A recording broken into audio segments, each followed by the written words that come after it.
distinction, sans distinction, fils de pionnier. Pieds noirs, c'est notre seul bagage. Pieds noirs, voilà notre fierté. Rien ne pourra faire oublier notre passé. Noir, symbole de... Madame, Monsieur, bonjour et bienvenue pour ce nouveau numéro de l'émission Au Forum, animé par votre serviteur et surtout Bernard Colle, numéro 3 de Au Forum. Oui, Martial, nous sommes très satisfaits des premières émissions, des deux premières émissions, avec plus de 10 000 téléspectateurs, et notamment à la suite de votre invitation de Pierre Descaves le 13 mars 2014. Il y a eu plus de 20 000 téléspectateurs, avec une moyenne quotidienne, encore aujourd'hui, de 30 visiteurs qui viennent voir cette émission sur la loi Vérité, Justice, Rapatriée. Un vrai succès pour TV Liberté, qui se positionne dans le milieu rapatrié comme le premier média alternatif. Eh bien, très bien, parfait. Ben, écoutez, on va aller directement au sujet. Ce numéro 3 de Au Forum, thème invité. Alors, les thèmes, après avoir vu le terrorisme en Algérie dans le premier Au Forum et la guerre civile franco-française qui a suivi, nous allons aborder un sujet qui est d'actualité. C'est effectivement comment le général de Gaulle, à la suite de son engagement Algérie française du 13 mai 1958, en est-il venu à pratiquer une politique d'abandon de nos départements algériens, et comment des personnes ont décidé de s'opposer à cet abandon qui était contraire à ses engagements solennels sur le Forum d'Alger à l'occasion des événements du 13 mai. Alors, les invités, si vous me permettez, je vais me tourner déjà vers le premier d'entre eux, Louis de Condé. Bonsoir. Bonsoir. Merci d'être là. Vous avez été historiquement membre de l'équipe du colonel Jean-Marie Bastien-Thierry lors de l'attentat du Petit Clamart. On va revenir bien évidemment sur cette histoire et on va l'évoquer auprès des téléspectateurs de TV Liberté et de Au Forum. Et puis on va découvrir aussi une autre facette, c'est-à-dire celle du combattant. Et puis bien évidemment, c'est la facette encore actuelle aujourd'hui du poète. Que vous êtes. On verra cette double facette. Une question rapide avant de passer à notre second invité. Est-ce que votre famille avait un lien direct avec l'Algérie? Elle n'avait aucun lien direct avec l'Algérie. Vous avez peut-être des parents installés dans les je l'ai découvert après, quand j'étais justement en Algérie à Cherchel. J'ai découvert que j'avais des cousins par alliance, oui. Mais quand je suis parti la première fois en Algérie, je suis parti en Algérie parce que c'était une province française qu'il fallait défendre contre les Félagas, les rebelles, les terroristes. On va revenir là-dessus. Alain Sanders, bonsoir. Bonsoir. Alors vous êtes écrivain, bien évidemment, vous êtes journaliste bien connu, et bien connu aussi des auditeurs, des téléspectateurs de TV Liberté, qui connaissent souvent votre passion pour les États-Unis. Notamment, et puis pour la musique, et notamment celle des États-Unis. Voilà. Voilà, mais vous êtes aussi un passionné d'histoire, et plus particulièrement comme pied noir du Maroc, de celle que nous allons évoquer ce soir, d'où votre présence. Vous animez les éditions L'Atelier Folfer, qui ont publié de nombreux ouvrages sur cette période de la guerre d'Algérie. Autour du sujet, oui. Voilà, notamment ceux de Pierre Descaves, que nous évoquions avec Bernard il y a quelques instants. Quels sont vos liens, vous, alors, avec l'Afrique du Nord, et plus particulièrement l'Algérie?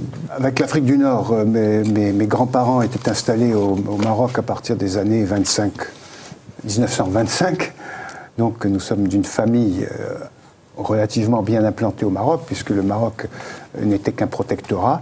Et j'ai connu, jeune adolescent, j'ai connu la fin véritablement, puisque mon père était en poste à Alger. Donc je l'ai rejoint, et comme jeune lycéen en quelque sorte, j'ai connu ces événements comme on les vit quand on a 14-15 ans.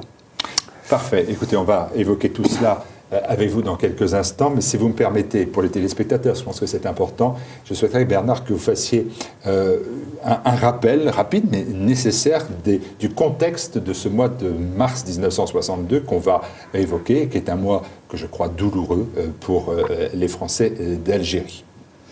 Alors effectivement, c'est un mois douloureux, puisque il y a d'abord le 19 mars 1962, la fusillade de la rue d'Isly du 26 mars 1962, et une année plus tard, le colonel Bastien-Thierry est fusillé le 11 mars 1963. Donc tous ces éléments montrent, comme nous l'avions présenté au premier forum, que la guerre d'Algérie a été une double guerre civile.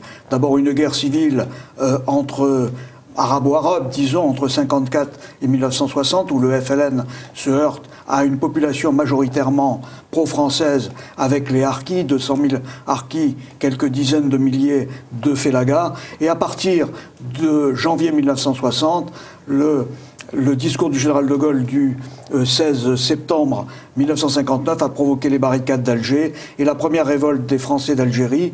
La deuxième phase de la guerre d'Algérie, la deuxième phase de la guerre civile franco-française d'Algérie commence, cette fois-là entre le pouvoir politique et la population française d'Algérie qui ne veut pas de cette indépendance annoncée par le chef de l'État.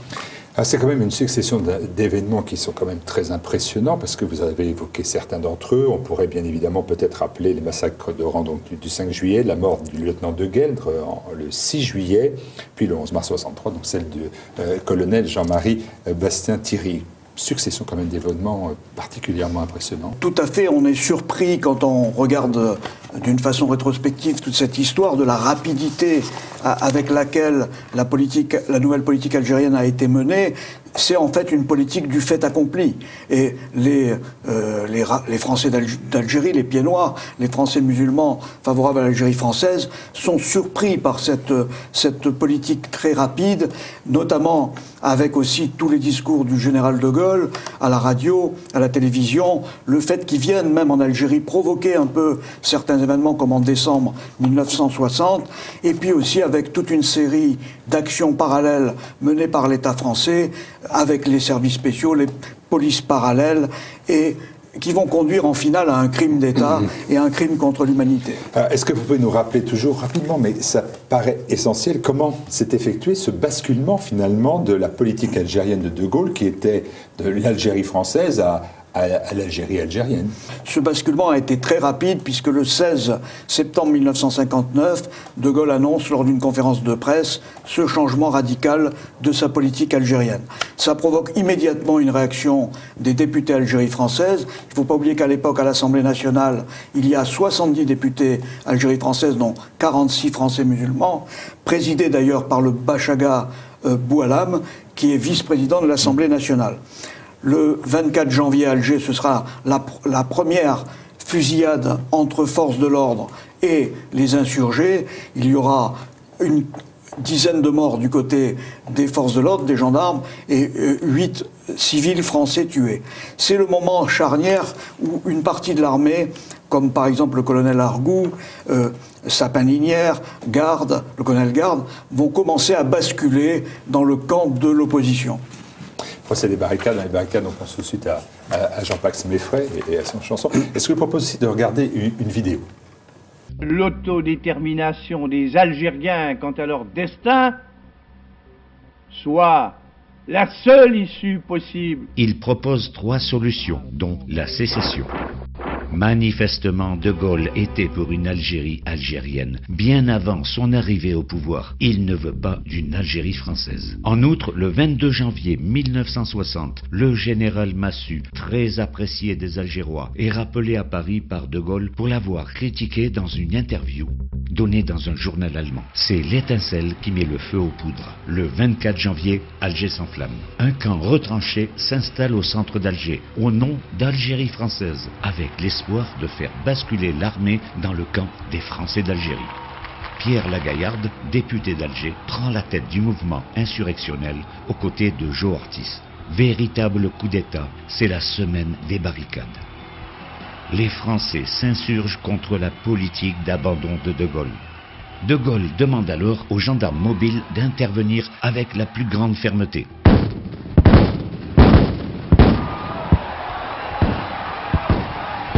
Au final, de part et d'autre, il y aura 22 morts et 150 blessés.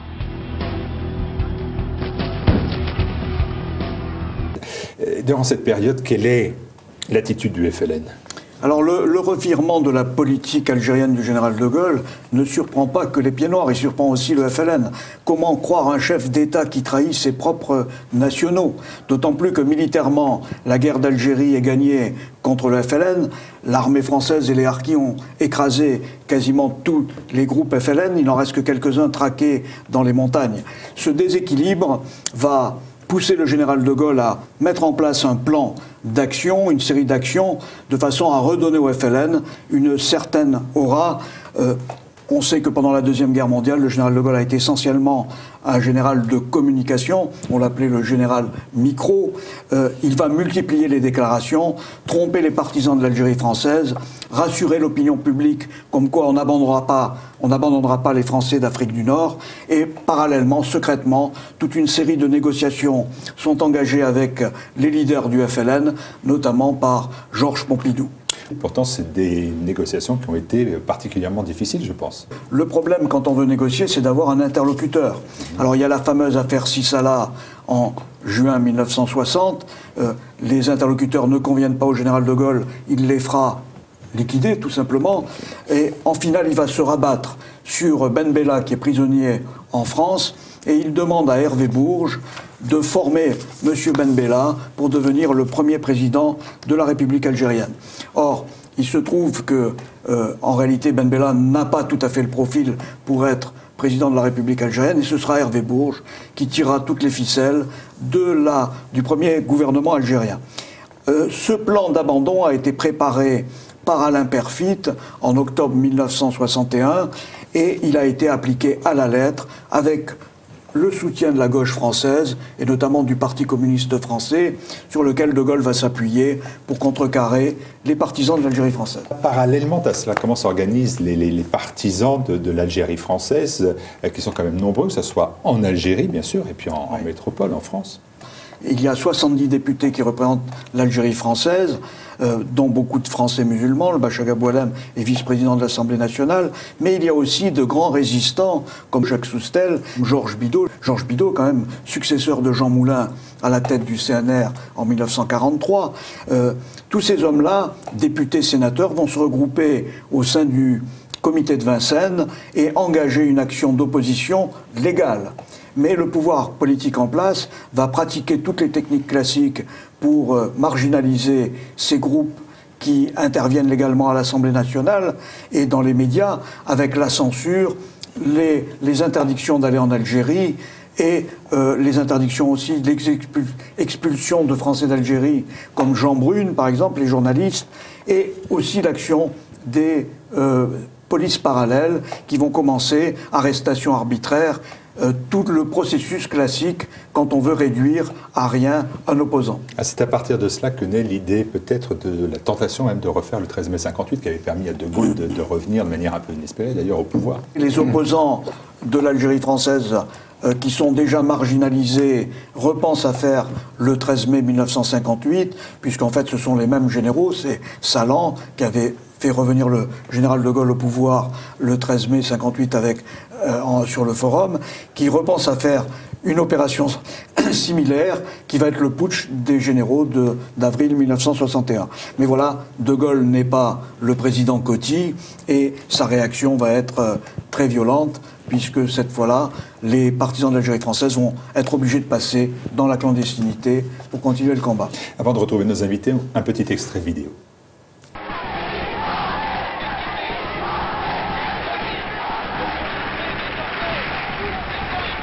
C'est dans le même état d'esprit que 4 généraux, Chasles, Jouhaud, Salan et Zeller, soutenus par d'autres officiers, décident d'organiser un putsch qui sera une tentative de coup d'État en réaction contre la politique du président de la République et son gouvernement, qu'ils considèrent comme une politique d'abandon de l'Algérie française.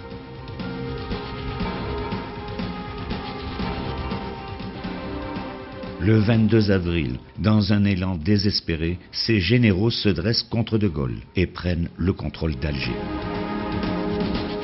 À Paris, c'est l'affolement. De Gaulle appelle le contingent à lui désobéir. Le putsch est un échec. Chasles et Zeller se rendent et sont incarcérés. Une voiture qui entre sans ralentir. Le général Chasles s'est constitué prisonnier. Salan et Jouhaud plongent dans la clandestinité.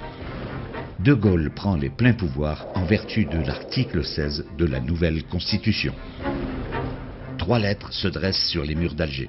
OAS, Organisation de l'armée secrète. L'OAS se manifeste en Algérie, mais en France, il y a dès septembre 1961 un attentat, celui de Pont-sur-Seine. Une partie des responsables de l'OAS, comme Pierre Sargent, le colonel Argout,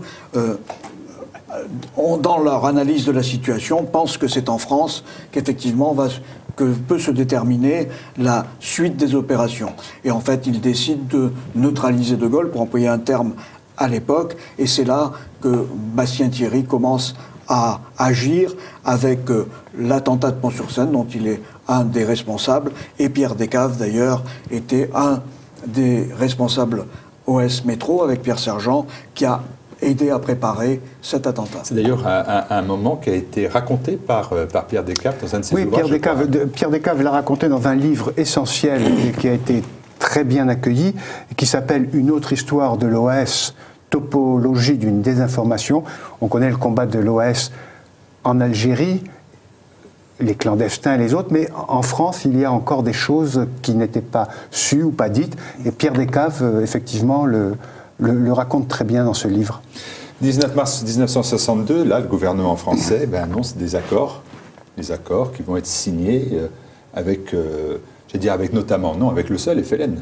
Le gouvernement français suit à la lettre le plan d'Alain Perfit et considère que le seul interlocuteur de toute la population algérienne, c'est le FLN.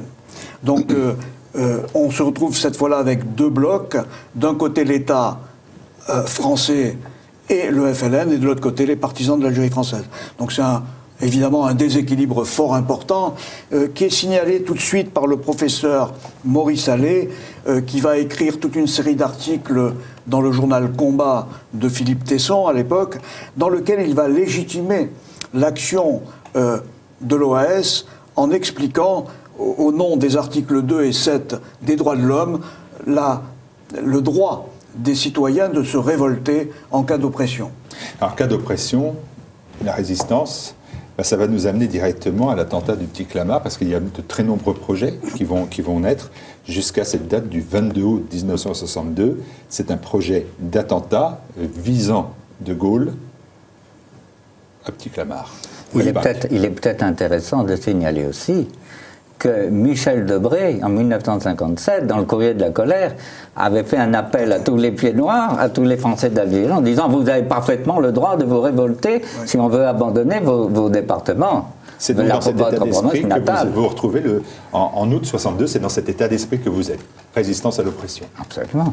L'attentat du Petit Clamart est un de ceux qui a failli réussir avec Pont-sur-Seine, et De Gaulle lui-même a reconnu, il l'a dit, cette fois, messieurs, c'était tangent. Louis de Condé, vous étiez au Petit Clamart. Oui. Vous aviez alors 22 ans, oui. Vous étiez un jeune homme. Comment en êtes-vous venu à vous engager dans cette action particulièrement dure, particulièrement dangereuse, préparée par le colonel Bastien Thierry? Je dirais que mes parents étaient des patriotes, l'un et l'autre. Ils m'ont élevé dans l'amour de la patrie. Et la province française d'Algérie était, disons, en état de guerre. Et moi-même, j'ai jugé utile d'aller en Algérie pour combattre les Félagas. Et je peux dire pourquoi, parce que quand je faisais la PM Para, quand j'avais 18 et 19 ans, on m'a fait lire ce livre atroce. Atroce, je vous montre des photos au hasard. Ce qu'étaient les terroristes et les Félagas. Donc, quand je suis parti en Algérie la première fois, c'était justement pour combattre les Félagas. Et j'ai dit à Bernard, encore il n'y a pas très longtemps, j'ai dit, pour moi, l'Algérie, c'était une province, un peu différente des autres. Mais les Bretons ne sont pas des Alsaciens. Les Ch'timis ne sont pas des Provençaux, les Basques ne sont pas des Corses. L'Algérie, c'était une autre province, un peu différente aussi, mais pour moi, je n'ai jamais eu le moindre doute. C'était des départements français, c'est tout. Je n'ai jamais eu le moindre doute à ce sujet. La Savoie et Nice n'étaient pas françaises encore que l'Algérie l'était. Exactement. Je comprends que vous soyez profondément marqué par les atrocités du FLN.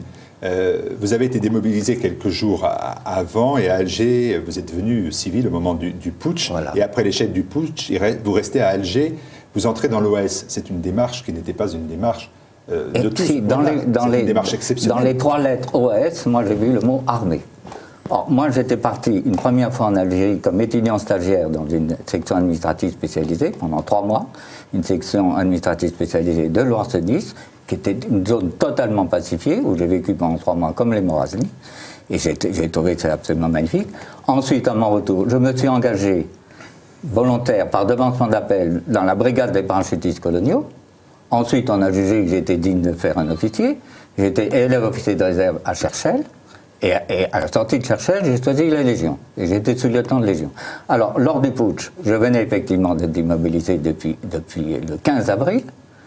Et je connaissais à peine Alger, je voulais visiter Alger. J'avais une très chère amie, pied noir, vaunoise, que j'ai encore vue ce matin, à Paris, hein, que j'avais connue à la fac de droit à Paris, qui terminait ses études de droit à Alger. J'ai vécu le putsch avec elle et de nombreux étudiants qui terminaient leurs études de droit à Alger. Alors, c'était magnifique, mais j'ai été surpris. Dans les rues d'Alger, on voit une Jeep passer. On était attablés sur le port en train de boire un café avec des croissants. On voit une Jeep qui passe avec des soldats qui agitaient le drapeau français en criant, en hurlant. Alors bon, nous, on s'est levés. J'ai été, disons, on a été vers l'intérieur de la ville d'Alger. J'ai trouvé un capitaine du premier F. Je lui ai dit, écoutez, je suis sous-lieutenant de Légion. Si vous avez besoin de moi, je suis disponible. Et il m'a répondu, non, notre effectif est complet. Alors le lendemain, c'est-à-dire le 23 avril, j'étais à la base de Blida, où se trouvait la 10e division parachutiste, et j'ai demandé rempiler de 6 mois dans un régiment par an ou un régiment Légion. Et ça avait été accepté. Donc si le putsch réussissait, j'aurais resté 6 mois de plus dans l'armée, et peut-être j'aurais fait carrière dans l'armée. Et alors, le 25, le dernier jour du putsch, j'étais sur le forum avec nos amis, et peut-être 100 000 pieds noirs qui étaient sur le forum. On a tous pleuré quand on a vu les lumières s'éteindre, les gens partis. Alors le lendemain, j'ai appris que c'était l'OS et je me suis engagé dans l'OS. Voilà. Et qu'est-ce que vous a demandé l'OS? Ça vous a demandé de revenir en France? Au début, alors moi je suis tout à fait, disons, modeste. L'OS Algérie, pour moi, ça a été taper sur les casseroles, hein, Algérie française. Voilà, Algérie française, ça a été tout. Et puis finalement, disons, les responsables de l'OS que j'ai vu à Alger m'ont dit, vous êtes parisien, vous serez plus utile dans l'OS métro à Paris. Bon, si j'avais rencontré au contraire les militaires, je serais peut-être resté en Algérie, j'aurais été peut-être un des compagnons d'armes du lieutenant de Gueldre, un Delta, peut-être. Bon, enfin, je suis parti, j'ai pris le bateau, je crois que c'est le 8 mai.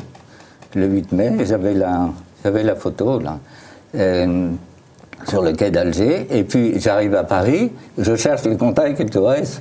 Je trouve que des farceurs, ou enfin des gens pas sérieux du tout.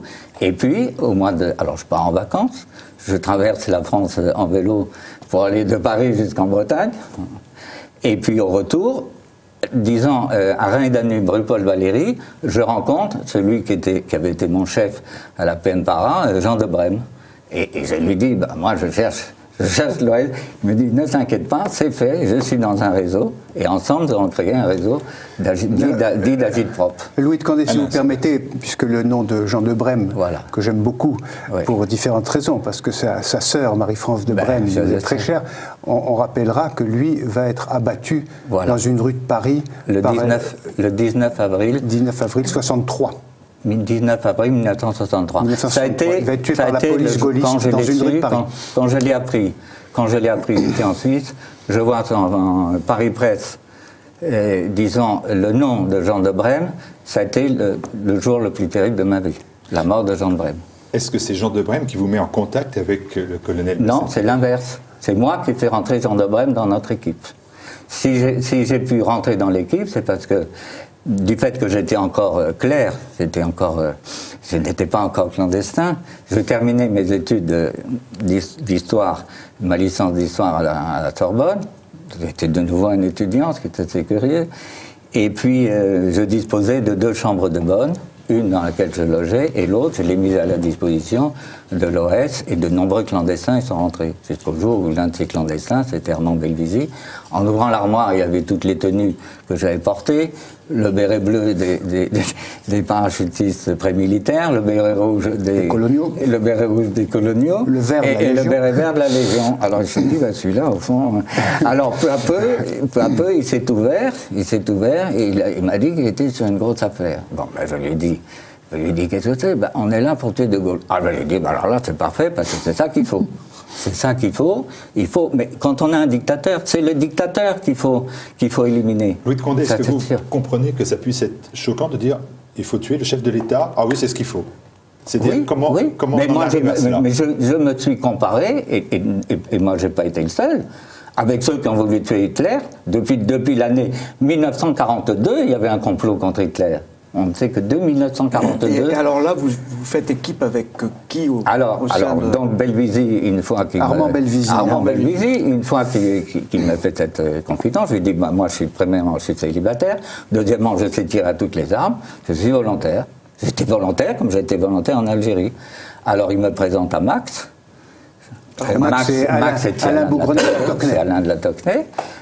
Max, c'est un humoriste, Max, c'était un humoriste. Bon, il me dit, ben, d'accord, c'est très bien.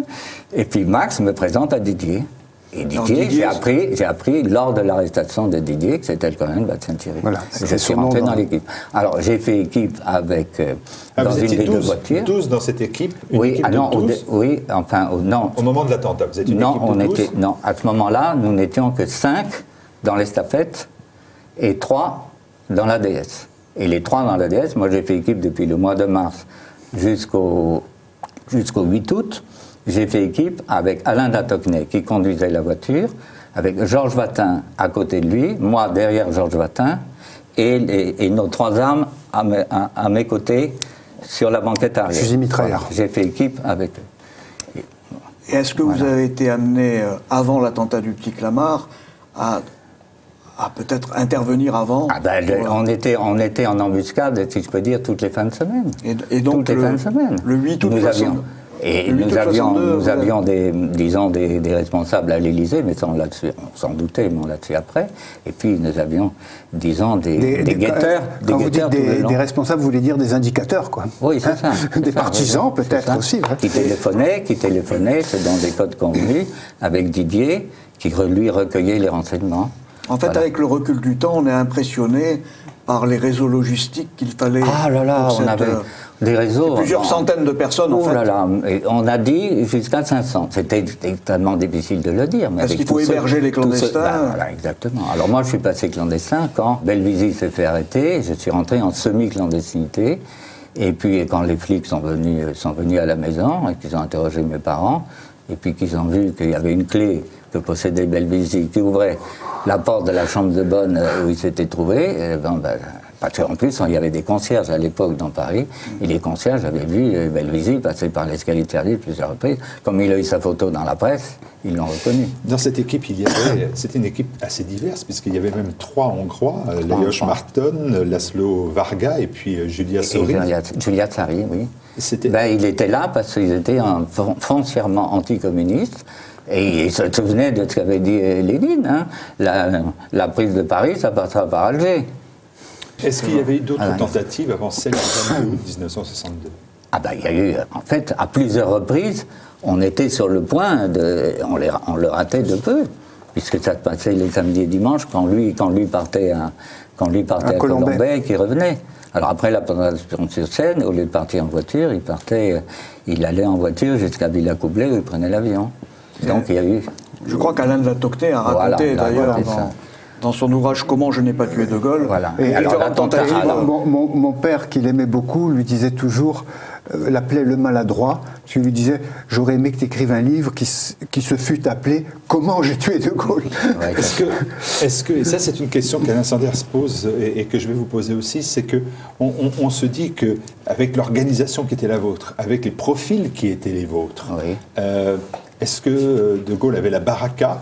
Ah oui, ça, alors tous ceux qui ont connu l'Algérie et qui savent ce que c'est, ils ont dit c'est un homme avec la baraka, parce qu'il y a eu au moins 20 tentatives, peut-être 20, peut-être 36, 21, peut-être 22. 36, oui. Enfin, il y a eu des projets. Oui, il y a eu beaucoup de projets. Il y a eu des projets qui sont restés au stade de projet. Il y a eu le 26 mars 1962, les milliers disparus qui marquent le début de l'exode des Pieds Noirs.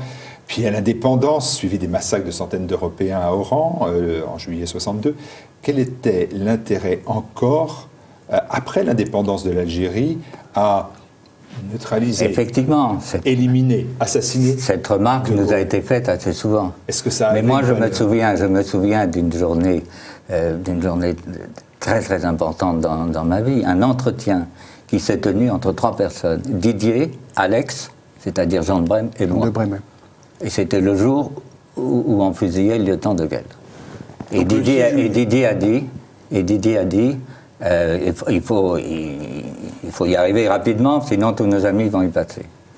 Alors certains diront évidemment, mais après évidemment, juillet 62, pourquoi avoir continué? Parce que moi, j'ai pensé de toute façon que cet homme-là, qui avait prononcé des paroles gravissimes, moi vivant, le drapeau FLN ne flottera jamais sur Alger, il ne méritait pas d'être vivant, même après l'indépendance de l'Algérie. Vous n'avez pas eu de doute à aucun moment? Jamais, pas d'une seule seconde. Et quand Bastien Thierry vous demande d'être dans l'équipe de protection qui n'interviendra pas directement... Alors là, je n'étais pas content du tout. Ça s'est passé entre le 8... Alors d'abord, il faut parler un petit peu du 8 août, parce que là, notre équipe était mobile, et grâce aux renseignements que nous avions, on a pu suivre le déplacement du convoi, et avenue de Versailles, on s'est trouvé extrêmement près de la voiture du Grand Charles, qu'on appelait, nous, toujours la Grande Zora. Et donc, Alain, Max conduisait, Georges Watin était à côté, moi j'étais derrière, et même Georges Watin et moi, nous avons baissé les vitres de nos portières, et nous avons déjà pointé nos 2 armes, nos pistolets mitrailleurs, contre la voiture du Grand Charles, qui était devant nous à 4-5 mètres. Et Max a dit non, on arrête, on ne le fait pas. On a obéi à Max. Mais pour Max, c'était évident. On voyait que ça fonctionnait, et que donc on l'a eu la fois d'après. Et alors il se trouve qu'entre le 8 août et le 22 août, il y a eu un entretien avec Didier, qui venait de toucher une équipe venue d'Algérie, en la personne de Prévost, Buzide, Magad et Constantin, pour renforcer notre équipe. Et à ce moment-là, il a jugé qu'il serait bon d'avoir une 3e voiture, et que cette voiture-là était destinée à neutraliser l'escorte du Grand Charles. Et moi, j'ai dit non, je me suis engagé dans l'équipe, c'était pour un homme bien précis, c'était pour le Grand Charles, c'était pas pour éliminer l'escorte. Mais donc, au bout de, je crois qu'il y a eu au moins 1 heure de discussion, puis à pied, et puis à la fin, j'étais quand même discipliné. Je me suis, disons, j'ai accepté de mauvais gré, j'ai accepté, disons, les directives de Didier. Et je me suis trouvé chef de bord d'une 3e voiture, avec Magat qui conduisait, moi à côté, et Pascal Bertin, un étudiant qui était avec nous, qui était derrière moi.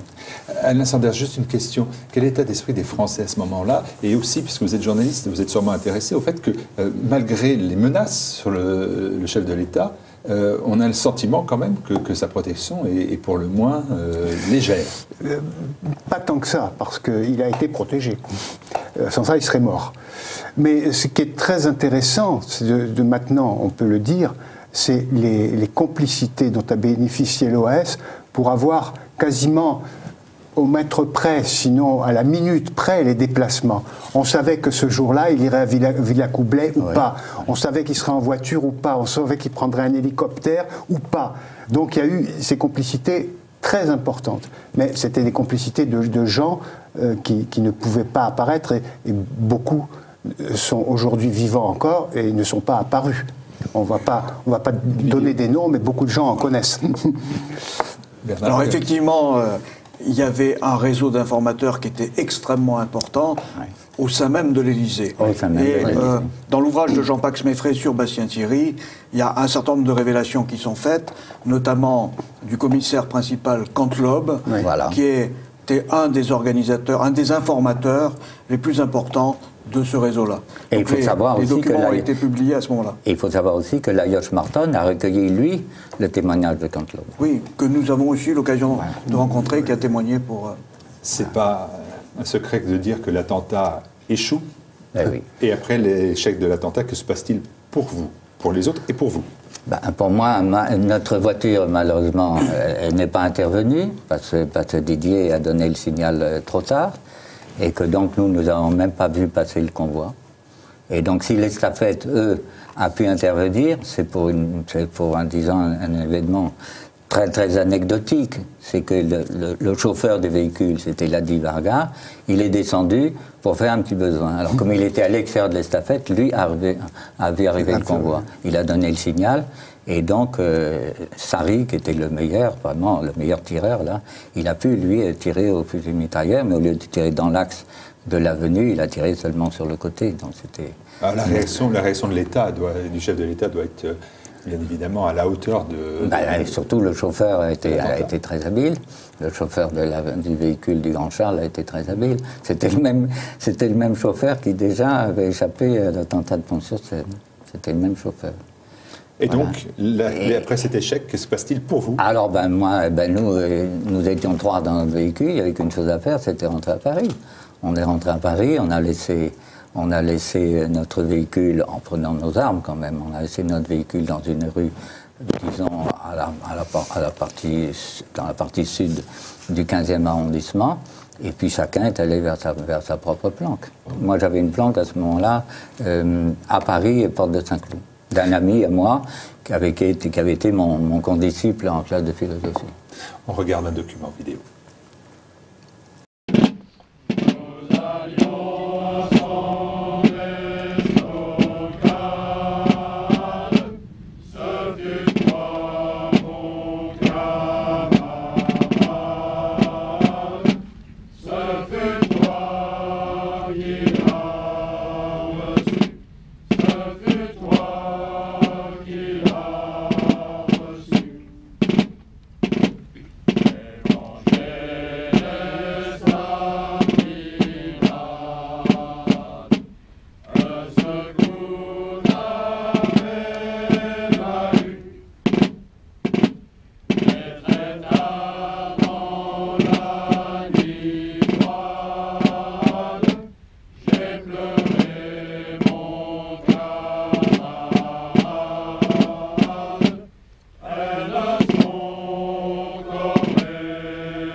Louis de Condé, votre vie après cet échec du petit Clamart, arrestation, clandestinité?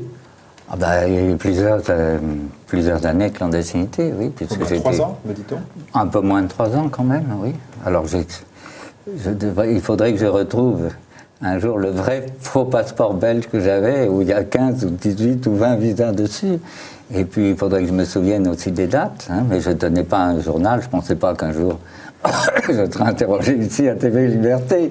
On nous dit que vous avez fait l'Espagne, la Belgique, l'Italie, le Portugal, la Suisse, Bâle, Madrid, Beyrouth, l'Arabie Saoudite. C'est tout à fait la fin, c'est tout à fait la fin. Mais avant, je peux dire que j'ai passé 6 fois la frontière entre la France et la Belgique, et 1 fois entre la France et l'Espagne. Voilà. Et puis... Après 3 ans de clandestinité, et puis... Et puis, je me considérais toujours de l'Oise. J'avais un chef, d'ailleurs, qui était le capitaine Pierre Sergent. Hein, et donc, c'est lui, quand même, qui me faisait voyager ainsi. Puis alors, mon père était dans l'Oise aussi. Il s'était exilé à Bruxelles pour ne pas être arrêté. Et je l'ai retrouvé à Milan. Pendant presque un mois, on était ensemble à Milan. Voilà. Et puis il était même, on a parlé de Georges Bidault, il était même question que je devienne le garde du corps de Georges Bidault. Puis ça ne s'est pas fait. Voilà, et puis enfin, j'ai sillonné l'Europe comme un malheureux parfois, hein, et puis toujours seul, j'ai eu des moments terribles pendant ça. Je me souviens, j'avais fait une licence d'histoire, hein, et je me souviens à Bergame, dans les fossés de la Haute-Bergame, j'ai vu le lieu où où les Italiens qui voulaient l'indépendance ont été fusillés par les Autrichiens. Je me souviens, ça m'a fait une grosse impression ce jour-là. Quelles étaient les informations que vous aviez sur déjà les gens qui étaient de votre équipe? Certains avaient été bien évidemment condamnés, d'autres fusillés. Ben oui, alors quand j'étais en Suisse chez un cousin, à Coppet en Suisse, quand j'ai suivi tout le déroulement du procès concernant mes amis, et puis j'étais là le 11 mars 1963 quand il a été fusillé. Bien sûr, à cause du procès et de son magnifique réquisitoire, qui est un chef-d'œuvre de la littérature politique française, comme le Testament de Louis XVI. Nous savions qu'il serait condamné à mort et exécuté. Ça, nous le savions. En 65, vous croisez alors un autre personnage bien connu aussi, Bob Denard. Voilà. Alors moi, j'étais à ce moment-là, j'étais à l'époque à Bruxelles et disons le filet se resserrait contre nous. Donc j'ai jugé utile de quitter Bruxelles. Je suis parti aux Pays-Bas et je vivais à La Haye, dans la capitale. Et puis là, je n'avais plus d'argent du tout, donc pour ne pas mourir de faim, parce que pendant 15 jours, je n'avais plus rien à manger, je suis revenu à Bruxelles. Et c'est des amis de Jean-Pierre et Denise, dont je parle dans mon livre de voyage, parce que c'était des pieds noirs, si l'on peut dire, du Congo belge, qui nous hébergeaient. Et puis je demande des nouvelles de deux camarades que j'avais connus ici à Bruxelles. Et Jean-Pierre me dit où ils sont partis. Bon, ben, je demande où est-ce qu'ils sont partis. Ben, ils travaillent dans les pétroles, ils sont partis. Mais, tiens, je ne savais pas qu'ils avaient des compétences dans ce domaine. Alors, à force de tirer les verres du nez de Jean-Pierre, il me dit, bon, ben, ils sont mercenaires au Yémen. J'ai dit, bon, ben, le reste, maintenant, c'est fini. On était en juillet 64, hein. Et j'ai dit, ben, moi, c'est ça qu'il me faut maintenant. C'est tout ce que je savais faire. Je savais que faire la guerre. Et encore, quand je dis faire la guerre, il faut quand même que je fasse un retour en arrière. C'est que pendant tout le temps que j'ai servi en Algérie, des félagage, j'en ai jamais rencontré. Oui. C'est quand même ça qui est gravissime. Ça a été aussi une des raisons pour lesquelles j'étais rentré dans l'Ouest. Sauf un jour en Kabylie, je trouve une cache et je vois disons, de la correspondance entre félagage. C'était tous les mêmes textes. C'était mon frère. Nous sommes, c'est le dernier quart d'heure. Tous nos frères sont morts, mais nous ne restons que nous. On vit comme des chiens, comme des loups. On ne sort que la nuit de nos caches. Mais mon frère, écoute la radio de Tunis. C'est le dernier quart d'heure. C'était une de mes raisons d'entrer dans l'Ouest. Moi, en plus de ça, je pouvais continuer des études supérieures jusqu'à 25 ou même 26 ans. Je me suis engagé pour défendre mon pays. J'étais, à la limite, je peux dire, j'étais une victime des affiches en couleur, moi. Je peux le dire. C'était quand même, il y avait des affiches. Engagez-vous, engagez-vous. C'est ce que j'ai fait. Voilà. Donc, j'avais aussi des raisons personnelles d'en vouloir jusqu'à la mort au pouvoir. 50 ans, presque alors, jour pour jour. 50 ans jour pour jour, 26 mars 65, vous revenez de Belgique à Paris. Voilà, alors c'était donc, maintenant je dis, grâce à mon ami Jean-Pierre, je trouve la filière pour partir au Yémen. Je suis parti au Yémen pendant 6 mois. Ça a été une expérience extrêmement intéressante, d'autant plus que je suis devenu aussi le médecin de la base.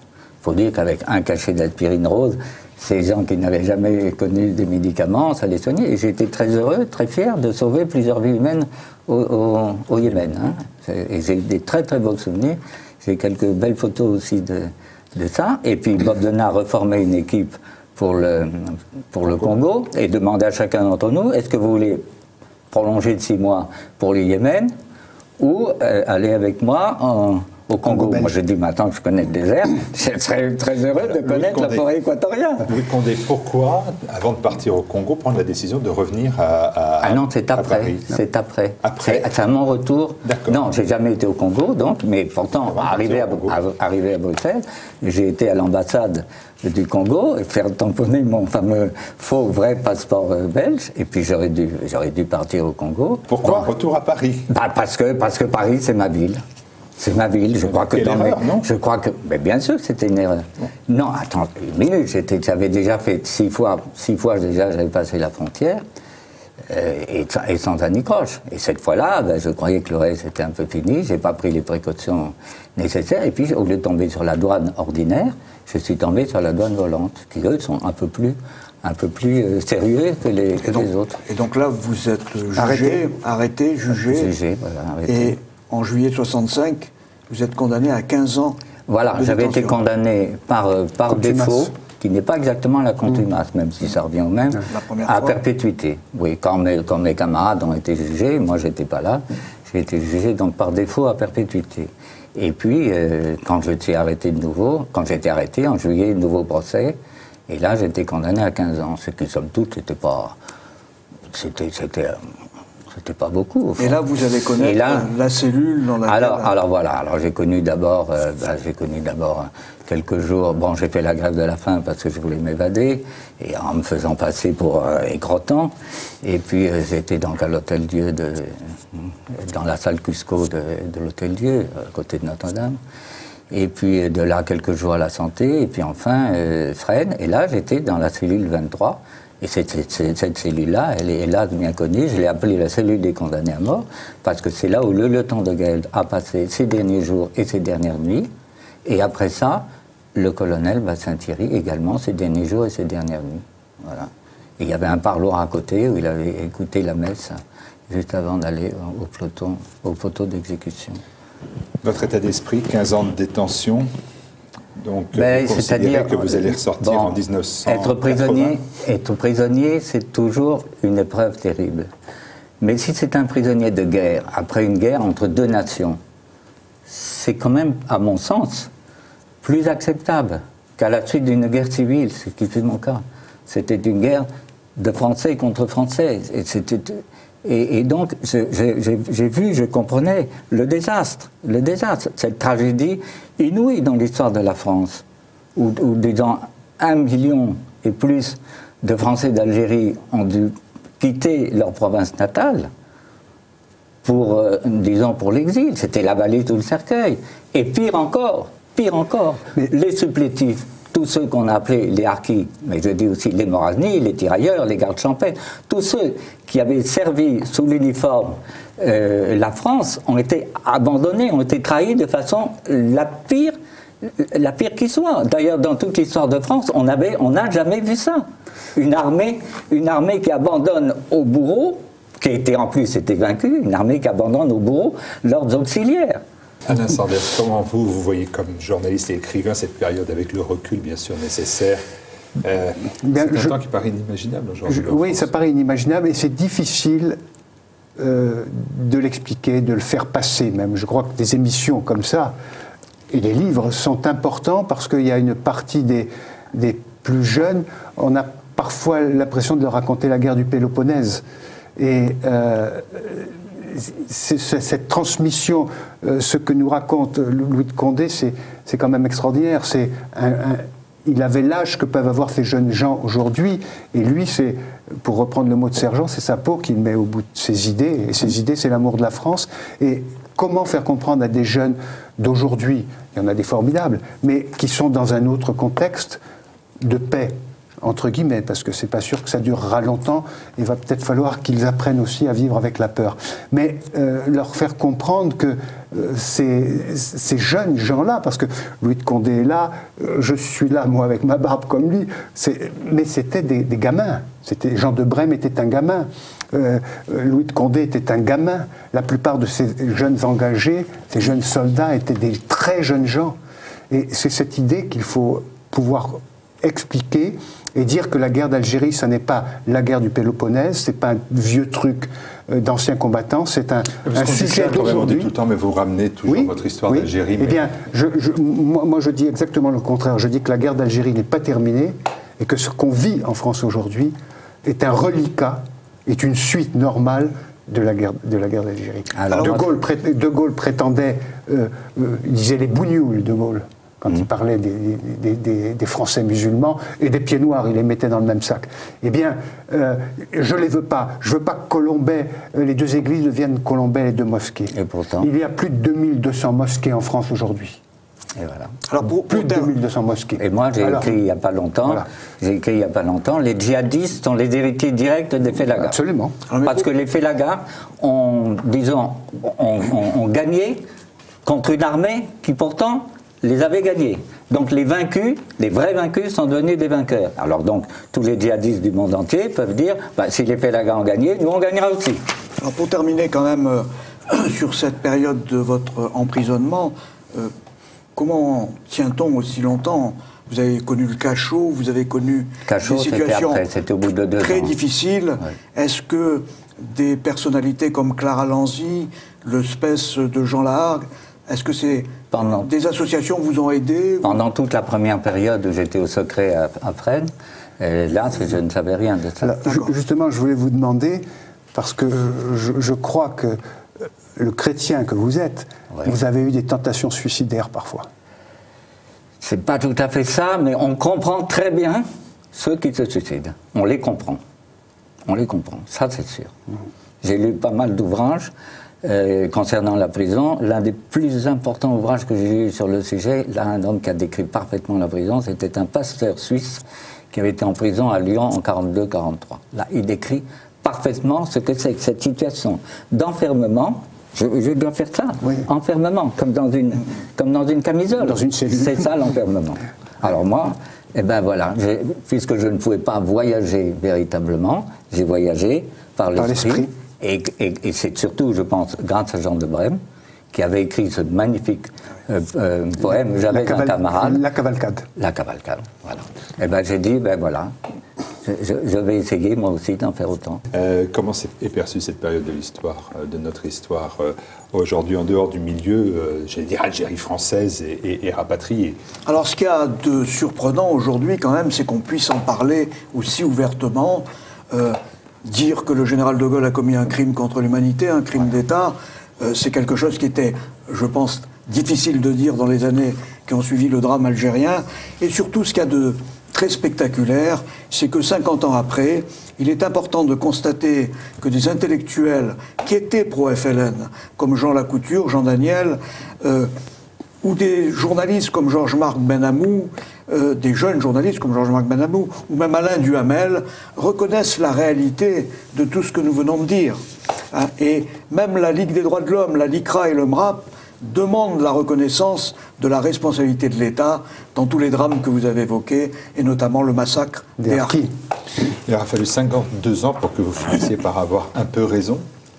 C'est le temps de l'histoire. Nos compatriotes juifs ont eu le même laps de temps avant que Jacques Chirac reconnaisse le 16 juillet 1995 la responsabilité de l'État dans le drame qu'ils ont vécu. Et c'est sur leur exemple que nous avons engagé la campagne Vérité et Justice pour les Français rapatriés, en publiant notamment le 13 mars 2014 une annonce dans Valeurs Actuelles que vous pouvez voir à l'écran, dans laquelle nous avons ouvertement accusé le général de Gaulle de crimes d'État et de crimes contre l'humanité, sans qu'il y ait eu la moindre réaction, sauf celle de l'amiral de Gaulle, qui a renvoyé son abonnement à Valeurs Actuelles. Donc on peut considérer qu'aujourd'hui, le fait est reconnu par l'ensemble des gens honnêtes, disons, en France, et qu'il n'y a plus d'opposition à cette réalité. Et donc, en fait, ceux qui se sont opposés à ce moment-là, à ce crime, on peut considérer qu'ils avaient raison. On va regarder une vidéo, si vous voulez bien.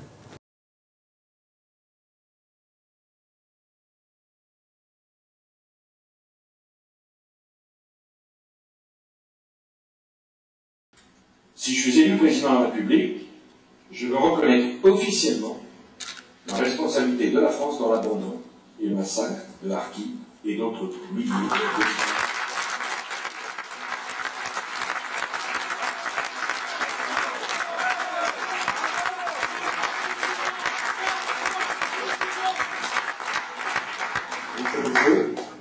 afin que l'oubli ne les assassine pas une nouvelle fois.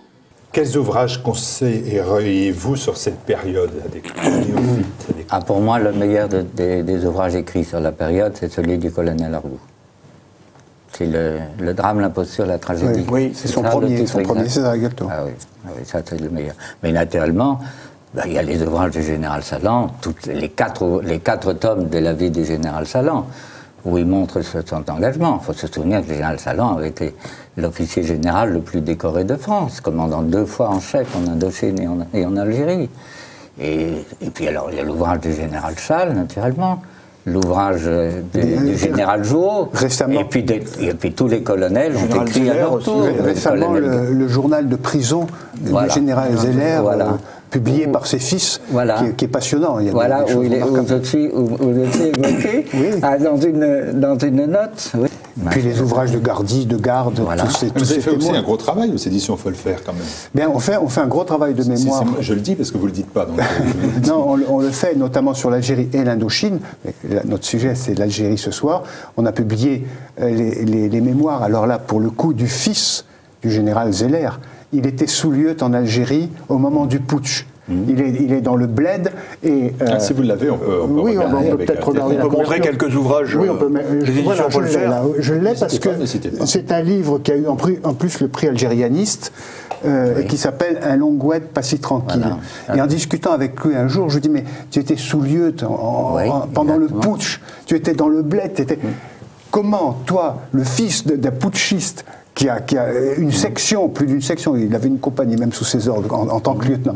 Mais comment tu as vécu tout ça? Raconte-le. Ah, tu crois ben, il l'a publié, c'est un bouquin passionnant, parce que c'est raconté avec modestie, avec humilité, mais en même temps avec beaucoup d'intelligence. Et je peux vous dire, Alain, que nous étions des camarades, nous étions élèves officiers de réserve ensemble à Cherchel. Voilà.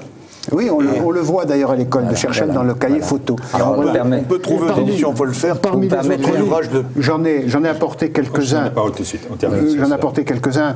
Chronique d'une jeunesse algéroise, c'est un responsable de mémoire de l'Empire français qui raconte ça. Et puis bien sûr, les livres de Descaves, parce que j'ai cité tout à l'heure une autre histoire de l'OS qui est intéressante, mais deux autres livres où l'Algérie n'est jamais très loin. Interdit aux chiens d'aboyer. Ah oui. Et puis, Guerre mondiale, jamais 203, qui est aussi visionnaire et prémonitoire. Pierre Descaves avait beaucoup de talent. Et, dernier livre, parce qu'il y en a beaucoup, il y en a une trentaine sur l'Algérie, mais celui-là, de Jean Taousson, Adieu Roumi, qui est intéressant, parce que Jean Taousson était un membre des commandos Delta à Alger. Voilà un petit peu le travail que l'on fait, qui est un travail de mémoire, justement, pour... Atelier Folfer. Atelier Folfer. Voilà. Vous vouliez rajouter quelque chose, Louis de Condé? J'ai évoqué le mot de Cherchel, et Cherchel, ça vient du latin Caesaria, c'est la ville de César. Et je dis que nous avons été, notre promo de Cherchel a été baptisé sur le forum de Tipaza. C'est évoqué ainsi toute la grandeur essentielle de l'Empire romain. Et j'avais l'impression, moi, d'autant plus que j'ai choisi ensuite de servir dans la Légion étrangère. J'avais l'impression qu'il y avait un lien véritable entre les légionnaires d'il y a 2000 ans et nous-mêmes. J'ai eu cette impression-là. Est-ce qu'il y a quelques livres aussi que Jeune Pied Noir a soutenus ou présentés? Alors, nous avons édité de nombreux livres sur cette période-là, notamment le livre OAS, Histoire de la résistance française en Algérie de Pascal Gauchon et Patrick Buisson, les livres du cercle Jean-Bastien Thierry aussi, notamment le livre de Madame Geneviève Jean-Bastien Thierry, Vérité, et puis je crois qu'il faut mentionner aussi des ouvrages, l'ouvrage de l'ami très proche de Bastien Thierry, puisqu'ils ont fait toutes leurs études ensemble, Gilbert Labadie, Bastien Thierry, mon camarade. Polytechnicien comme Didier. Polytechnicien aussi comme Bastien Thierry. Et je crois aussi qu'il faut s'intéresser aux ouvrages de l'autre côté, notamment les ouvrages des réseaux parallèles et des services du SDEC, comme le livre de Constantin Melnik, qui explique qu'il posait des bombes attribuées à l'OS parce que l'OS ne faisait pas assez de victimes. Et nous conseillons aussi un livre qui vient de sortir, dont on a déjà parlé, Les Pieds Noirs, les Bernets d'Histoire de M. Alain Vesneau, dans lequel il y a une très bonne rétrospective de tous les discours de De Gaulle avant les témoignages d'un certain nombre de... quelque chose qui m'intéresse, ce sont les films, ça. Parce que alors, les films... aussi. Qu'est-ce qu'on peut voir comme film? Parce que tous ne sont pas à regarder, je pense. Alors, il y a un excellent film qui est sorti en 1973, qui s'appelle Le Complot, de René Gainville. Alors, malheureusement, René Gainville vient de décéder, et qui est l'histoire d'un commando qui veut libérer le général Chal. Et surtout, c'est la distribution qui est assez extraordinaire de ce film, Marina Vladi, Michel Bouquet, Jean Rochefort, Raymond Pellegrin. Et c'est le premier film dans lequel on voit des images du massacre des Harkis, 1973. Donc il y a toujours effectivement des films clés sur cette période-là, La valise ou le cercueil de nos amis Charlie Cassan et Marie Avenel. Et côté Jeune Pied Noir, nous avons publié un DVD sur les Harkis qui explique tout ce que nous avons dit précédemment sur l'évolution de la politique algérienne du général de Gaulle. Écoutez, moi je vous propose qu'on regarde quelques extraits de tout cela.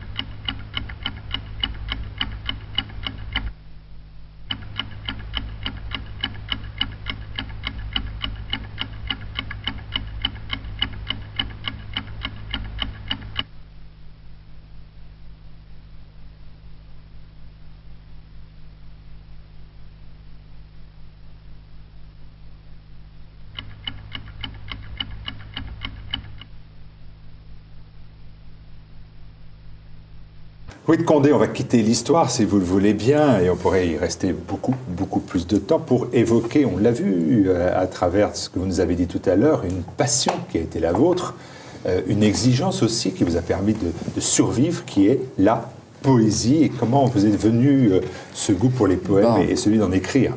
Alors, bon, j'ai toujours aimé la poésie, je l'ai appris, disons, au collège, au lycée. Et puis, il paraît qu'à l'âge de 14 ans, oui, je m'en souviens un petit peu, j'ai commencé à écrire des poèmes dans le goût de Victor Hugo, surtout le Victor Hugo très brillant, celui des Orientales. Voilà, et puis ça m'était passé, mais enfin, j'avais quand même, dès que j'avais un tout peu d'argent, j'ai acheté des recueils de poèmes, François Villon, et puis la fameuse trilogie, Baudelaire, Verlaine, Rimbaud. Rimbaud que vous, Alain Sanders, vous connaissez très bien et sur lequel vous avez beaucoup écrit. Voilà. Et puis alors, il y avait vraiment, disons, la vie de Jean de Brême m'a marqué profondément, sa mort aussi. Et d'ailleurs, il y a une partie de mon ouvrage, là, qui s'appelle Voyage, que j'ai dédié à Jean de Brême. Alors d'abord, j'ai appelé ça « Souffre au cœur », c'est tiré d'un vers d'André Chénier, « Souffre au cœur, gros de haine, affamé de justice », qu'André Chénier a écrit peu avant de mourir, guillotiné. Alors un poème, c'est important parce que, vous voyez, quand on évoque la terreur, ceux qui aiment l'histoire et ceux qui aiment la France, ils pensent tout de suite à André Chénier. Est-ce que vous êtes identifié à ces poètes emprisonnés? Non, je suis de nature assez modeste, j'étais un élève. Voilà, est-ce qu'ils vous ont inspiré dans ce cas? Oui, bien sûr. Verlaine m'a inspiré, Baudelaire aussi. Il y avait le Commandant Marche. J'ai appris aussi que Roger Hollindre avait Roger Hollindre, bien sûr. Mais Roger Hollindre est un magnifique prosateur, un écrivain absolument remarquable, un historien aussi, mais il a écrit aussi des beaux poèmes. Alors, au lieu de parler, de poésie, voilà, est-ce que vous pourriez nous faire partager une de vos poésies? Parce que ça sera plus intéressant. Il y en a une qui, disons, est plus importante. Parce que ça résume véritablement le drame de l'Algérie. Alors on vous c'est ça. J'ai appelé ça la ballade de ceux qui n'oublient pas. Et je l'ai écrit quelques mois seulement après mon arrivée en prison, et je l'ai écrit, hélas, l'anniversaire de la Toussaint sanglante, du 1er novembre 1954. Alors je vais vous le lire. Il voulait faire son devoir quand il est parti pour la guerre.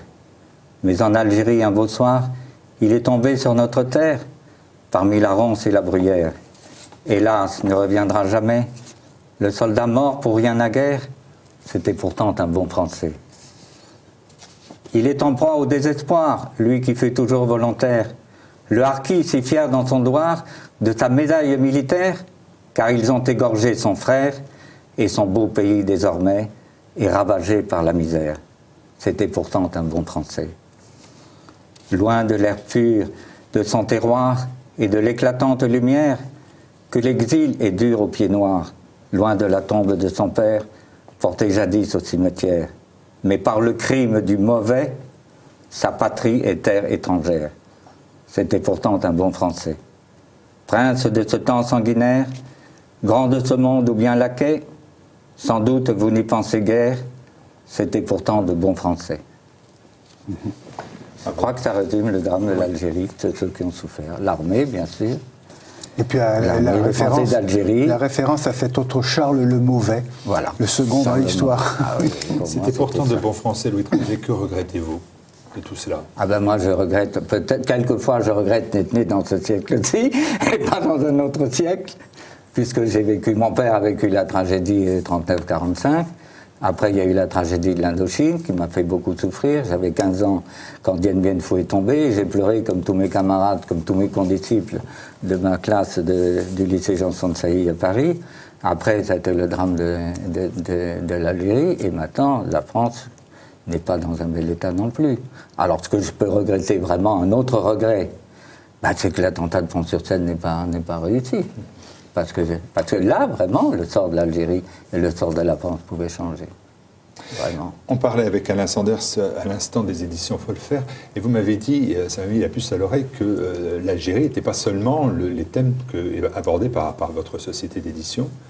L'Indochine, d'autres peut-être? Oui, l'Indochine, mais beaucoup de thèmes. Bon, par exemple, on a comme auteur Jean-Pierre Perron-Salugo, qui est bien connu, ancien journaliste au Monde, et qui a écrit un très beau livre sur le Maroc. On a une collection marocaine, préfacée par Marc Fumaroli. On a une collection qui traite un peu des problèmes de police, puisqu'on a un ancien négociateur du RAID qui s'appelle Robert Paturel, qui nous a donné beaucoup de textes, les mémoires du RAID, et tout récemment, c'est sorti il y a 3-4 jours, le RAID à l'épreuve du feu. On a plusieurs collections, mais ça c'est la collection Xénophon, celle que je dirige, et comme son nom l'indique, Xénophon étant le père des mercenaires, des soldats de fortune, le premier mercenaire de l'histoire. Donc c'est sous son égide que nous avons ces livres. On essaye de maintenir. J'aime beaucoup Robert Secours qu'on évoquait tout à l'heure. Oui. Il a créé une association qui s'appelle Mémoire de l'Empire français. C'est cet empire extraordinaire avec très peu de soldats finalement et qui tenait. On a tenu le plus grand empire musulman du monde avec même pas 20 000 soldats métropolitains. Tout le reste, c'était des soldats locaux. Le plus grand empire musulman du monde. Il n'y avait pas de problème. Il y avait la ligne rouge, bien sûr. Il n'y avait pas les gens qui baissaient leur saroual. Il y avait des officiers dignes de ce nom. Il y avait des responsables politiques qui parlaient vrai. Il y avait ce petit peuple de colons, entre guillemets, qui était là pour faire fructifier la terre, mais pas à leur seul avantage. Il y avait ces médecins, la médecine coloniale, grâce à laquelle on a éradiqué combien de maladies terribles en Indochine, dans l'AOF et l'AEF, je parle encore comme les vieux, dans cette Afrique de l'Ouest et cette Afrique de l'Est. Voilà, c'est tout ça que l'on essaie de préserver. Est-ce que je peux dire que je crois que les médecins coloniaux français sont reconnus dans le monde entier comme les meilleurs spécialistes des maladies tropicales. Je m'en voudrais si je ne vous demandais pas où est-ce qu'on peut se procurer ces poèmes. Et simplement à la librairie de la Tour, à Vichy. À Vichy, librairie de la Tour. Voilà, où nous vendons des livres anciens et des livres épuisés depuis 35 ans, ma mémoire. D'accord, Alain Sanders, c'est vos projets pour d'édition. On m'a dit que les derniers, ça fait 4 jours. Projet d'édition. Je reviens vers vous dans ce cas-là. Je viens vers vous. Le projet d'édition, là, récemment, j'ai sorti un livre qui s'appelle Mexique, de l'indépendance au Cristeros. Parce qu'il y a eu le film Les Cristeros, mais que les gens ont découvert qu'il s'était passé quelque chose. Mais la vérité, c'est que dès 1824, dès l'indépendance du Mexique, dès sa séparation avec l'Espagne, la haine anticatholique n'a jamais cessé. Jusqu'à cette culminance des Cristeros. Et puis, on a beaucoup de projets. On a un très beau livre, une balade à Venise de François de Crécy. Voilà, il y a des promenades, il y a une collection. Très éclectique finalement. Comment ? Très éclectique quand même. Oui, c'est éclectique, mais c'est toujours. Il y a une collection qui s'appelle Go West, qui tourne autour de l'Amérique que j'aime. Moi, l'Amérique que j'aime, c'est le titre d'un de mes livres, mais l'Amérique que j'aime, c'est cette Amérique française, qui a été très vaste. Quand on dit que Napoléon a vendu la Louisiane, on croit que c'est le petit État de Louisiane.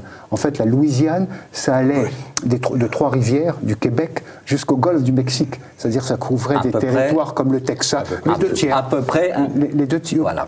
Quasiment les deux tiers des États-Unis. Voilà, c'est ça que l'on essaie de faire vivre. Parfait. Vous vouliez dire un mot, je vous ai coupé. Oui, alors voilà, parce que, bon ça je l'ai donc écrit surtout dans la cellule des condamnés à mort, je l'ai écrit aussi au cachot, parce que ça c'était l'épreuve terrible de la prison pour moi. J'ai participé à l'évasion de Claude Taine, qui avait fait un bruit terrible, il était dans une malle, et moi j'ai porté la malle sans savoir qu'il était dedans. Et j'ai même dit devant le vice-directeur de la prison, entre les deux portes de la prison, quand j'étais dans ce qu'on appelle le sens, j'ai même dit, nom de Dieu, qu'elle est lourde. Il faisait 80 kilos.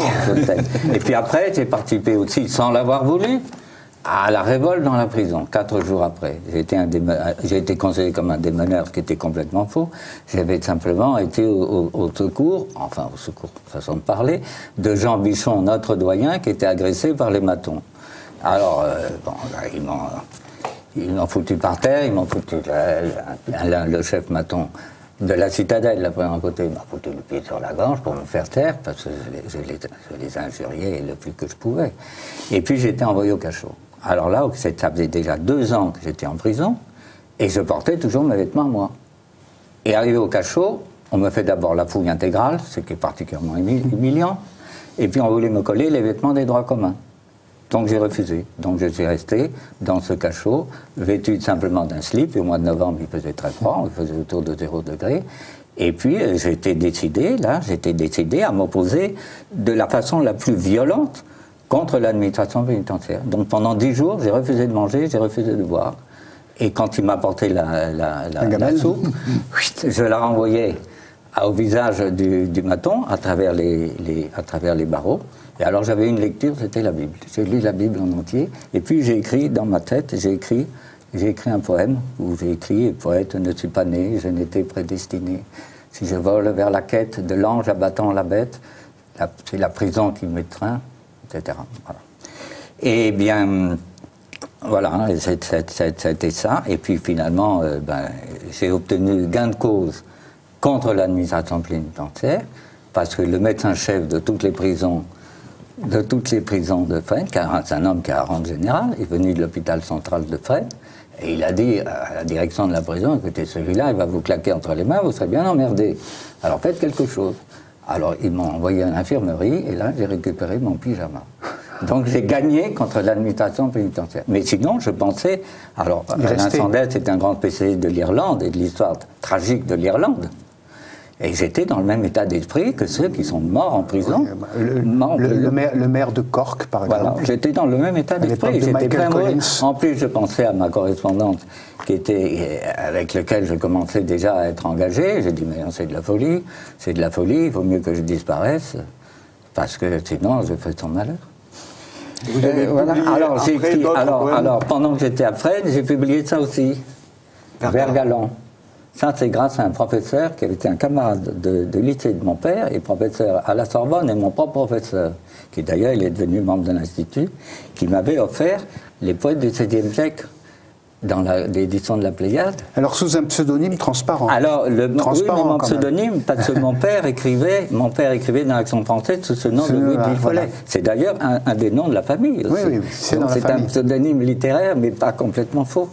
Alors c'était aussi un hommage à mon père, parce que c'est pas mon père que je descends de Clément Marot.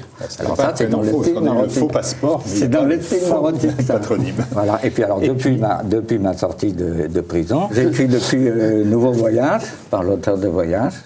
Voilà. Et puis j'ai écrit ça, Source bourbonnaise. Alors ça, c'est vraiment une allusion à la mythologie gréco-latine. C'est une suite.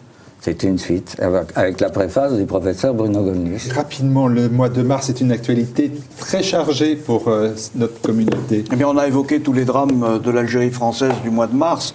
Donc le premier anniversaire va être celui, le 8 mars et le 11 mars, de la mort du colonel Jean-Bastien Thierry.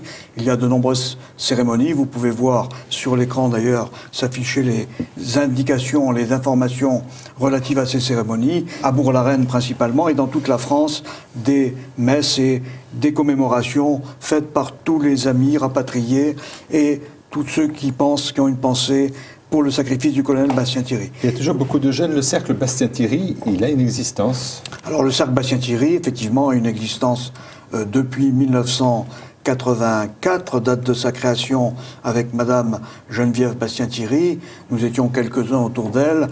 Il y avait Monsieur Pierre Richard, Pascal Bertin, Layoche Marton. Le capitaine Pierre Richard. Voilà, le capitaine Pierre Richard. Qui avait Gilbert Labadie, Monsieur Laganne, le colonel Moinet. Et nous avions créé à l'époque, effectivement, le cercle Bastien-Thierry qui continue grâce à Hélène Bastien-Thierry. La piété filiale de... Voilà, qui en est aujourd'hui la présidente. Et vous avez d'ailleurs les coordonnées du cercle qui s'affichent à l'écran et qui vont vous permettre de prendre contact et d'avoir toutes les informations relatives aux activités du cercle. On continue à tracer ce sillon. Le 14 mars, Robert Ménard, qui est le maire de Béziers, va débaptiser sa rue du 19 mars pour lui donner le nom de commandant Élie Denoy de Saint-Mars. Ça, c'est un grand moment. Alors ça, c'est effectivement un très grand moment pour les rapatriés, puisque évidemment, ces rues du 19 mars sont une blessure profonde que chacun d'entre nous vit quand il passe dans une ville, qu'il voit ses places, ses rues. Et nous tenons à remercier plus particulièrement Robert Ménard, qui est d'ailleurs un pied noir d'Oran, et qui a pris cette décision qui fait chaud au cœur de tous les rapatriés et de leurs amis. J'espère de tous les Français. Et de tous les Français patriotes qui vont participer à ce grand rassemblement du 14 mars à Béziers. Et nous tenons à souligner que Béziers est une ville dans laquelle les rapatriés sont toujours beaucoup investis, grâce à notre ami Alain Algudo, président du comité de défense des Français d'Algérie et des agriculteurs rapatriés, vice-président de Veritas, et qui a érigé à Béziers une très belle stèle qui est tous les ans très fleurie, comme vous pouvez le voir sur les photos qui passent actuellement à l'écran. La ville de Béziers est toujours un haut lieu de la mémoire pied-noir. Vous aviez ce CD dont on avait parlé déjà dans le forum, mais qui est important et qui est eh bien, un texte dit par Jean Piat de Noix de Saint-Mars sur que dire à un jeune de 20 ans. C'est un très beau document. Est-ce que je peux ajouter un mot? Qu'on peut se procurer, ceux qui ont lu les patriotes français et les lecteurs, ceux qui aiment la belle littérature et ceux qui aiment l'histoire, et qui ont lu les ouvrages du commandant de Noix de Saint-Mars, ont pensé que cet homme-là aurait mérité d'être membre de l'Académie française. Quel renseignement pratique a donné le site de Jeanne Alors Pied-Noir, sur toutes ces manifestations qui vont avoir lieu au mois de mars, vous retrouvez le calendrier sur les sites de Jeanne Pied-Noir et de tous les sites des associations qui participent à la campagne Vérité et Justice pour les Français rapatriés. Le 22 mars, vous êtes à Nogent-sur-Marne dans le Val-de-Marne, vous serez présent à la rencontre 1954-2015. La guerre d'Algérie est-elle terminée? Le 22 mars à Nogent-sur-Marne, à la grande scène Watteau à Nogent-sur-Marne, donc il y aura une grande rencontre qui va permettre d'aborder un véritable débat. C'est Alain Sanders s'en parlait tout à l'heure. Est-ce que la guerre d'Algérie est réellement terminée quand on assiste à l'heure actuelle aux événements qu'on voit en France? Donc là, il y aura la projection du film de Marcella Ferraruc, dont on a déjà parlé dans la première émission, Harki, Histoire d'un abandon. Il y aura des évocations avec le capitaine Dominique Bonelli, des témoignages, des débats, de nombreuses personnalités, nos amis de Secours de France, Roger Hollindre, le CNC, et tous ceux qui veulent s'associer à cette réflexion sur les conséquences actuelles de la guerre d'Algérie dont on a parlé au cours de cette émission. Voilà, il y aura les chants des cœurs montjoie pour clore il y aura nos amis cette journée. Ça va être une belle journée et dont on me dit de préciser, Bernard, que les salles ont été prises fort cher parce que maintenant dans cette région parisienne tout est très cher et que donc on compte sur la présence de tout le monde pour participer. Et moi-même, en tant que membre du Cercle national des combattants, je serai là aussi. Parfait. Mais le 26 mars, il y a un hommage aux victimes de la rue d'Isly à Paris, mais aussi d'ailleurs dans de nombreuses villes de province. Les rapatriés et leurs amis se souviennent de cette dramatique fusillade de la rue d'Isly, qui a été le signal d'ailleurs de l'exode des Français rapatriés.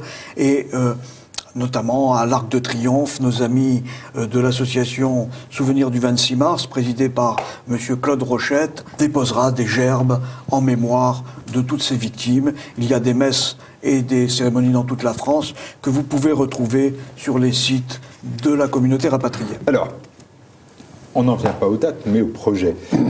En décembre dernier, vous m'avez parlé de votre projet Loi Vérité et Justice pour les Français rapatriés, déposé par Gilbert Collard, député RBM, le 16 juillet dernier. 16 juillet, 5 décembre, on est début mars. Alors où en sommes-nous? Oui, nous en sommes à la dernière étape. La loi a été déposée par Maître Gilbert Collard, donc à l'Assemblée nationale. Vous pouvez la trouver sur le site de l'Assemblée nationale. Elle est à la date du 16 juillet 2014. Nous avons lancé quelques réunions préparatoires en province à Amiens, à Dreux et à Paris aussi. Nous avons fait une réunion avec nos amis Harki et Pied-Noir pour valider l'ensemble de l'action qui démarre aujourd'hui avec cette émission de la campagne. Faisons voter votre loi, puisque maintenant nous demandons l'intervention de chacun des rapatriés et de leurs amis pour faire pression et pour intervenir auprès des parlementaires, sénateurs et députés pour qu'ils soutiennent cette proposition de loi et pour faire aussi en sorte que le gouvernement la présente sous forme d'un projet de loi, car vous savez qu'il y a deux façons d'obtenir une loi en France. Soit le gouvernement la présente sous forme d'un projet de loi, soit nous avons une majorité de parlementaires qui la soutiennent, et à ce moment-là, le gouvernement est obligé de la prendre en considération. Donc nous avons mis sur notre site internet de Jeunes Pieds Noirs toutes les questions que vous pouvez vous poser sur pourquoi une loi, pourquoi on a élaboré cette loi, de quelle façon elle a été faite, qu'est-ce qu'il faut faire aujourd'hui. Vous avez toutes les réponses aux objections que nous avons rencontrées, pourquoi c'est Gilbert Collard qui l'a présentée et non pas un autre député. Que cette loi a été présentée évidemment à tous les parlementaires.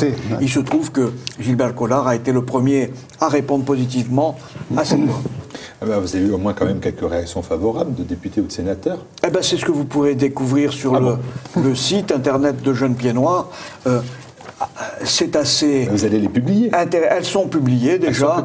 Nous avons des réponses positives et ça va surprendre effectivement un certain nombre de nos compatriotes, de députés comme Christian Estrosi, Guy Tessier et même Élie Abou, le président du groupe d'études parlementaires rapatriés à l'Assemblée nationale, qui soutiennent la reconnaissance de la responsabilité de l'État, comme d'ailleurs l'ont fait Nicolas Sarkozy quant à la fin de la campagne électorale de 2012. Il a reconnu la responsabilité de l'abandon des harkis, et comme l'a fait François Hollande le 25 septembre 2012, en reconnaissant aussi la responsabilité de l'État français dans l'abandon des rapatriés des harkis. Et qu'est-ce qu'on fait de ceux qui n'ont pas répondu? Alors, ceux qui n'ont pas répondu, on peut considérer qu'ils sont d'accord, puisque vous savez qu'il y a une loi aujourd'hui qui a été votée, qui est la loi 2013-1005, 12 novembre 2013, la loi du silence gardé, d'ailleurs qui reprend un vieil adage français qui ne dit mot consent. Eh bien, on peut considérer que comme nous n'avons jamais eu d'opposition publique, ni écrite d'aucun parlementaire, d'aucun journaliste, d'aucun intellectuel, d'aucun historien concernant l'ensemble de la campagne qui existe depuis 2008. Nous avons fait 22 annonces dans la presse. Donc on peut considérer qu'aujourd'hui il y a un consensus national pour cette loi, et nous allons solliciter évidemment chacun des parlementaires pour qu'ils se prononcent publiquement, car nous sommes à la veille d'élections importantes.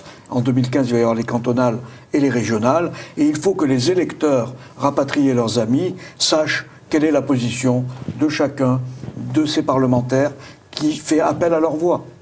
Or, pour être élu, chacun le sait, il faut 50% des voix, plus une voix. On avait évoqué dans une émission précédente les relations des rapatriés avec le gouvernement depuis le départ un peu précipité de Kader Arif en octobre 2014. Est-ce que vous avez pu rencontrer le nouveau secrétaire d'État, s'il y en a un? Il y en a un. Alors, il y a un nouveau secrétaire d'État qui remplace M. Kader Arif, qui s'appelle M. Jean-Marc Todeschini, et contrairement à son prédécesseur, M. Todeschini a tout de suite rencontré les associations de rapatriés. Le 18 décembre, nous étions reçus à une douzaine de représentants d'associations nationales et nous avons évoqué tous les problèmes que je viens de résumer brièvement, et notamment le vote de la loi, et nous lui avons demandé de réaliser le plus vite possible ce dépôt d'un projet de loi. Entre-temps, si vous voulez, Manuel Valls, le 25 septembre 2014, a fait 10 propositions pour améliorer le sort de nos compatriotes harkis et de leurs enfants. Et on attend aujourd'hui la mise en application concrète par l'Office national des anciens combattants et victimes de guerre, puisque maintenant tous les rapatriés dépendent de l'Office national des anciens combattants et victimes de guerre. Et d'ailleurs, nous lançons un appel à nos compatriotes pour qu'ils s'inscrivent auprès de leur ONAC départementale de façon à être informés des mesures qui vont être prises par le gouvernement. Et là aussi, nous attendons de la directrice générale de l'ONAC, Mme Rose Marie-Antoine, que nous avions déjà invitée à venir s'exprimer ici à Télé-Liberté, de nous expliquer comment elle va mettre en œuvre toutes ces mesures, puisque c'est elle qui est responsable du guichet unique rapatrié. Et l'invitation est donc à nouveau lancée. Les médias, on fait toujours rapidement. Vous avez apporté, j'ai l'impression, la revue Conflit, une revue de géopolitique dirigée par Pascal Gauchon, qui est professeur agrégé d'histoire, ancien directeur de Prépa-Sup, directeur du Festival de géopolitique de Grenoble, qui se tiendra sa 7e édition du 12 au 15 mars prochain. Et quel lien avec les Français rapatriés? Parce que je lis qui tient la mer tient le monde. Oui, alors le lien, il a été évoqué par Alain Sanders tout à l'heure. Il est évoqué par le thème de la rencontre du 22 mars 2015 à Nogent-sur-Marne. La guerre d'Algérie est-elle terminée? Non, là, le président de la République lui-même, François Hollande, a déclaré que nous étions en guerre. Mais en guerre contre qui? Il faut essayer de comprendre cette situation qui est mondiale. Et rien de tel qu'une excellente analyse, et tous les rédacteurs et tous les intervenants de la revue Conflit, donc dirigée par Pascal Gauchon, essayent d'expliquer ce contexte dans lequel nous sommes, et c'est pourquoi nous invitons nos compatriotes et tous les Français à réfléchir à cette situation de géopolitique mondiale et de conflit dont on a peut-être les prémices aujourd'hui en participant au 7e Festival de géopolitique qui va avoir lieu prochainement à Grenoble. Pour conclure, vos prochains rendez-vous, Bernard Colle. Eh bien, la grande date, c'est quand même le 14 mars à Béziers. Nous appelons tous nos amis à se retrouver à Béziers. Il faut montrer qu'effectivement, il y a une détermination d'une grande partie de la population française pour effacer cette date de la honte qui est le 19 mars. Des projets en perspective? Alors, nous avons toujours des projets, parce que, et notamment un projet qui est un projet national que nous avons présenté au président de la République et nous attendons sa réponse, qui est la création d'un serveur des familles françaises, en partant du serveur des morts pour la France, de 14-18, 39-45, guerre d'Algérie et guerre d'Indochine, car toutes ces familles ont, comme le rappelait Georges Clemenceau, ont un droit sur nous. Ce sont les familles des morts pour la France qui doivent donner l'exemple aux autres familles françaises et intégrer, permettre cette grande union française que tout le monde souhaite. Question encore, le retour au monument aux morts d'Alger. Eh bien là aussi, nous attendons la réponse de M. Todeschini. Le projet est à l'étude. Vous savez que ce monument aux morts qui fait 14 mètres de haut à Alger a été chapé de façon très légère par l'État algérien. C'est un monument qui a été réalisé par le grand sculpteur Paul Landowski. C'est un chef-d'œuvre et nous demandons son rapatriement tout naturellement en France pour que la mémoire du sacrifice des pieds noirs de 14-18, 39-45 et des Français musulmans morts pour la France ne soit pas oubliée. Merci d'avoir suivi ce numéro 3 de Au Forum. Je vais recéder la parole en conclusion à Bernard Colle. Je voudrais bien sûr remercier Louis de Condé d'être venu avec nous, jusqu'à nous, pour cette évocation de cet attentat du Petit Clamart. Merci aussi à Alain Sanders. Bon vent au quotidien présent. Moi, je remercie Bernard Colle et je remercie Martial Bild. Et je suis très heureux d'être en présence d'Alain Sanders, qui a été mon préfacier dans cet ouvrage de voyage. Bernard Colle, je vous laisse la conclusion par un appel au peuple, parce que ça, c'est aussi un moment important et nécessaire. Eh bien, la liberté, ça ne se défend pas qu'avec des mots, il faut aussi des moyens. Et l'appel que nous lançons, évidemment, c'est de soutenir toutes les associations, les activités, comme Télé Liberté, et les associations, les 62 associations de la campagne nationale Vérité et Justice pour les Français rapatriés, si vous voulez que la loi aboutisse le plus rapidement possible. Donc versez des dons, essayez de les répartir le mieux possible entre tous les intervenants pour que nous puissions mener à terme la dernière étape du combat que nous avons engagé avec Pierre Descaves il y a maintenant 5 ans. Merci, à très bientôt. Confession, sans distinction, fils de pionnier. Pieds noirs, c'est notre seul bagage. Pieds noirs, voilà notre fierté.